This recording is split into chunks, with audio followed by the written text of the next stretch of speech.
Hello friends, welcome to all. आज मैं आपके लिए जो वीडियो लेके आ रहा हूँ, देखिए शेयर मार्केट की सबसे बड़ी खबर, यानी कि जिसके ऊपर टिकी होती है शेयर मार्केट, ग्रोथ।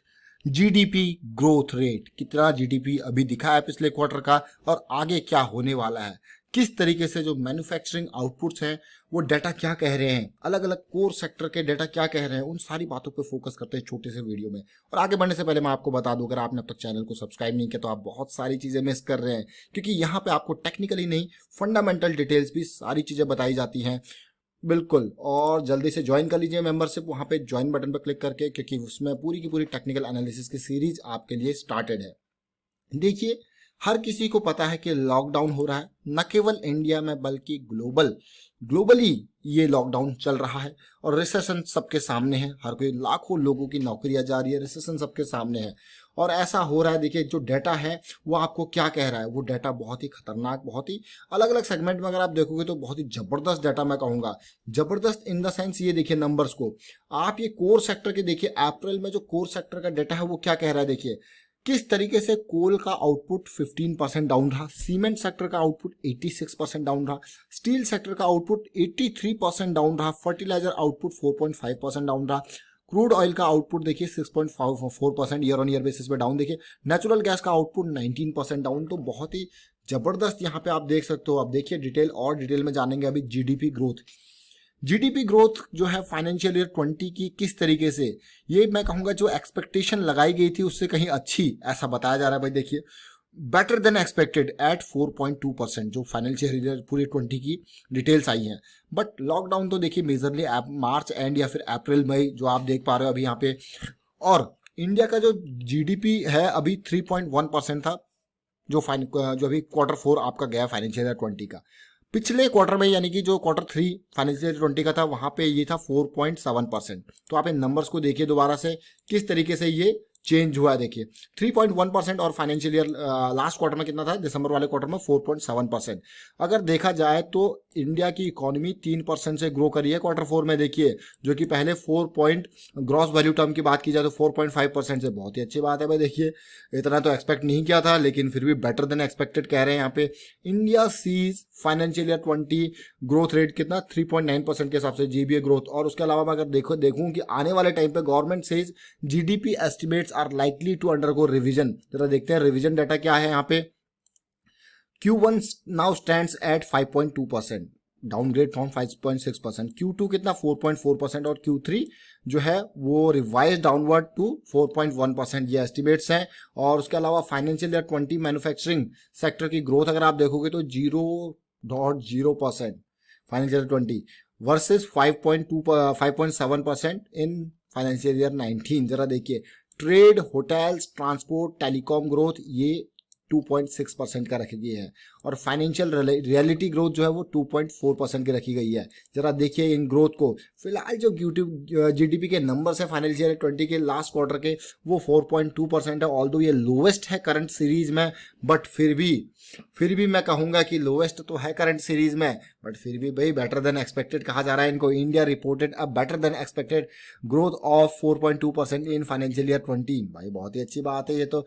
और आपने देखा किस तरीके से 3.1% से जीडीपी रोज हुई है पिछले क्वार्टर में, जो कि अच्छी बात है, पॉजिटिव बात है। अब देखिए कोविड-19 का इम्पैक्ट जरूर हुआ है, कोरोना वायरस का इम्पैक्ट जरूर हुआ है, लेकिन उठना पड़ेगा इससे। अब इसी के साथ ही कॉम्प्रोमाइज करना पड़ेगा। अब अगला है, क्योंकि ये क्वार्टर तो जो आपका जा रहा है, यानी कि अप्रैल मई जून वाला क्वार्टर, ये तो बहुत ही खतरनाक क्वार्टर होने वाला है। जब इसके नंबर्स अब आएंगे तो वो बहुत ही खतरनाक नंबर्स होंगे। फिलहाल आपने नंबर देखे जो कि बेटर देन एक्सपेक्टेड कहा जरूर जा रहा है, लेकिन मार्केट किस तरीके से रिएक्ट इसके ऊपर करती है वो अब तो मंडे को ही पता चलेगा। फिलहाल अगर कोरोना वायरस के केसेस देखें पूरा ग्लोबल लेवल में, अगर आप केसेस देखो तो आप कहोगे अरे वाह ये तो खतरनाक नंबर है, तो डराने वाले नंबर है। देखिए 60 लाख टोटल केसेस हो चुके हैं और 3.5 लाख से ज़्यादा डेथ हो चुकी है। तो आप देख सकते हो कितना बड़ा परसेंटेज डेथ का है, बहुत बड़ा परसेंटेज मैं इसको कहूँगा। और बहुत अलग अलग कंट्रीज के हिसाब से आप देखोगे तो अमेरिका सबसे ज़्यादा इंपैक्टेड है, जहाँ 17-18 लाख टोटल केसेस हो चुके हैं और 1 लाख से ज़्यादा डेथ हो चुकी है।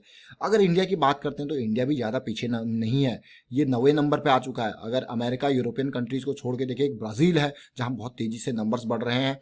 ब्राज़ील बहुत मतलब एकदम जंप यहाँ पे करके आगे आ गया है। और फिलहाल Russia, Spain, UK, Italy, France, Germany, फिर आता है इंडिया। लेकिन इंडिया में जिस तरीके से केसेस अब बढ़ रहे हैं, और मुझे लगता है कि बहुत जल्दी ये जर्मनी, फ्रांस, इटली इनको भी सरपास करके आगे चले जाएगा। और डेथ रेट इंडिया में टोटल अगर डेथ की बात की जाए तो 4800 के आसपास डेथ इंडिया में अभी तक हुई है। तो ये नंबर्स आपने देखा। और इंडिया के लोकल डाटा को अगर आप देखोगे तो बहुत तेजी से ये बढ़ता हुआ देखिए। अभी भी जो है 91 लाख एक्टिव केसेस यहाँ पे हैं, ये देखिए। और जिसमें सबसे ज़्यादा महाराष्ट्र का कॉन्ट्रीब्यूशन है, 60,000 के आसपास। देखिए बड़ा कंट्रीब्यूशन मैं इसको कहूँगा महाराष्ट्र का है। उसके बाद तमिलनाडु, दिल्ली, गुजरात, तो यही सारी चीज़ें अब देखिए, कहीं पे ग्रीन जोन, कहीं पे ऑरेंज, कहीं पे रेड जोन, यही सारी चीज़ें होके अब काम इसी तरीके से चलने वाला है। और मुझे लगता है कि अब धीरे धीरे यहाँ पे गवर्नमेंट खोलेगी, चीज़ों को खोलना पड़ेगा, क्योंकि अब आप देख पा रहे हो कि किस तरीके से जो ग्रोथ रेट पे इम्पैक्ट जाएगा आने वाले क्वार्टर में, तो बिल्कुल ही खत्म हो जाएगी इकोनॉमी। तो खोलना पड़ेगा गवर्नमेंट को। अब कितने दिन, 2 महीने तो हो, 2 महीने से ज़्यादा तो हो गए, और अब ये चीज़ें खोलनी पड़ेगी। फिलहाल मैं आपको लेके चलता हूँ आज की डेट में कारोबार पे। कारोबार पे चलोगे तो जरा देखिए, जरा समझिए आज क्या कुछ हुआ। आज बहुत ही खतरनाक सिचुएशन हुई मार्केट में। ऐसी सिचुएशन जिसकी उम्मीद मैं कहूँगा अब पॉजिटिविटी का एक देखने को मिली चीज़ें, लेकिन अब मंडे को इस ग्रोथ रेट का क्या इम्पैक्ट होता है वो देखना है। निफ्टी बैंक ऑलमोस्ट फ्लैट रहा। निफ्टी ऑटो सेक्टर अगर आप देखोगे तो बढ़िया पॉजिटिविटी यहाँ पे देखने को मिली। एफएमसीजी में पॉजिटिविटी देखने को मिली।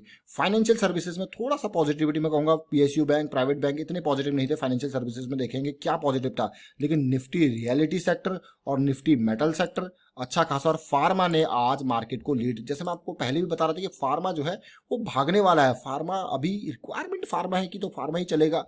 भारत फोर्ज कमाल का, बजाज ऑटो कमाल की तेजी, एक्साइड इंडस्ट्रीज, मारुति, मदरसन सुमी, बाकी ठंडे रहे। लेकिन ये 3-4 स्टॉक जो है इन्होंने पकड़ जो है बनाए रखी। उसके अलावा आप देखते हैं जरा Nifty FMCG.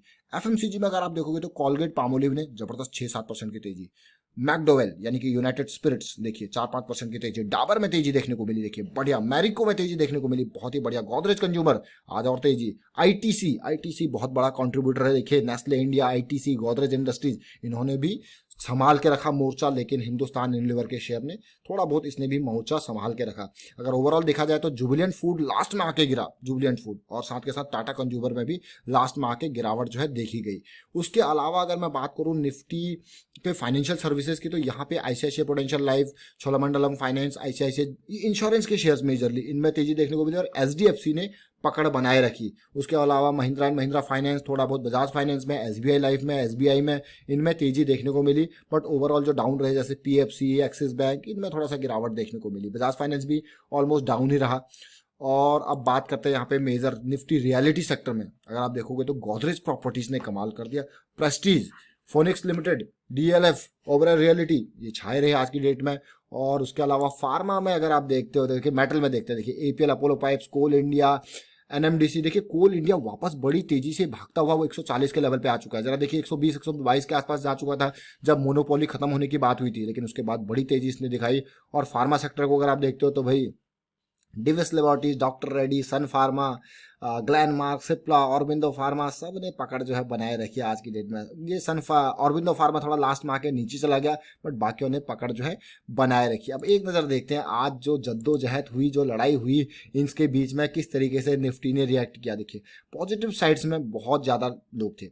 ITC, HDFC, Hindustan Unilever, L and T और बाकी सबका मिला जुला कॉन्ट्रीब्यूशन था। लेकिन नेगेटिव साइड में Infosys, TCS, IT shares, Reliance Industries, Bharti Airtel, इन्होंने जो है दूसरी साइड का पलड़ा रखा, लेकिन भारी नहीं होने दिया। अब बात करते हैं निफ्टी के चार्ट की। जरा ध्यान से देखिए निफ्टी के चार्ट में आज मुझे एक पॉजिटिव, जिस तरीके से जो मैंने एक्सपेक्टेशन कर रखी थी कि हाँ यहाँ से डाउन आ सकता है, लेकिन एक पॉजिटिव मोमेंटम देखने को मिला। लास्ट टाइम की अगर बात की जाए, एफ&ओ की मैं अगर बात करूं, जो एक्सपायरी होती है उस एक्सपायरी के हिसाब से कल भी हम जो डाटा देख रहे थे इस पॉइंट को, उसी तरीके से सिचुएशन देख रही थी। लेकिन आज की डेट में कल के हाई को पार किया। That is a big positive signal as of now, big positive signal मैं कहूंगा अभी तक के लिए। और अब ये धीरे धीरे 20 ईएमए की लाइन अपसाइड जाएगी। अब मेजर बात होगी मंडे को पता लगेगा कि किस तरीके से जो जीडीपी के रेट आए हैं, डाटा आए हैं, ग्रोथ रेट जो आए हैं, वो क्या रिएक्शन देते हैं, वो मार्केट को किधर लेके जाते हैं। Although expected, better than expected कहा जा रहा है तो मतलब पॉजिटिव है, बट किस तरीके से ये रिएक्शन होता है वो तो फिर मंडे को पता चलेगा कि मार्केट यहाँ पे कैसे इनके ऊपर रिएक्ट करती है। तो ये अपडेट था। और आज की डेट में निफ्टी ने जो रिएक्शन दिया, जिस तरीके से सुबह सुबह लग रहा था कि सिंगापुर निफ्टी जो है वो काफ़ी डाउन जा रही है और 200 पॉइंट्स एकदम डाउन चली गई थी सिंगापुर निफ्टी, लेकिन उसके बाद पॉजिटिव होना ये अल्टीमेट सिग्नल। आप देखिए क्लियरली यहाँ पे जो आज की सिचुएशन थी, आज यानी कि 29 मई, निफ्टी सुबह सुबह के टाइम पे 9378 के लेवल पे गया था, 9378 के लेवल पे सुबह सुबह, और उसके बाद जो रिकवरी हुई वो अमेजिंग। और इसी तरीके से हमने देखा था जो सिंगापुर निफ्टी को भी देखा था, वहां पे जो डिटेल देखने को मिल रही, और अभी करंट सिचुएशन में मैं देख पा रहा हूँ 9480 के आसपास सिंगापुर निफ्टी ट्रेड कर रहा है, 9480। और निफ्टी किस लेवल पे है वो भी देख लेते हैं, निफ्टी 9568 पे है। तो यानी कि जो नंबर्स थे उसका इम्पैक्ट होना यहाँ पे स्टार्ट हुआ है, और ये ऑलरेडी आपका मैं कहूंगा कि 100 पॉइंट्स के आसपास की गिरावट इसमें आ चुकी है। अब देखिए किस तरीके से चलता है। तो मंडे को जब हम देखेंगे एशियन मार्केट सुबह ओपन हो चुके होंगे तो हमारे पास एक डाटा होगा। वाइंड अप करता है वीडियो को, उम्मीद करता हूं आपको समझ में जरूर आएगा। वीडियो अच्छा लगा तो शेयर कीजिए, लाइक कीजिए, चैनल सब्सक्राइब नहीं करते जल्दी से सब्सक्राइब कर ले, बेल आइकन को प्रेस कर ले जिससे आपको नोटिफिकेशन आती रहेगी। Thank you for watching the video.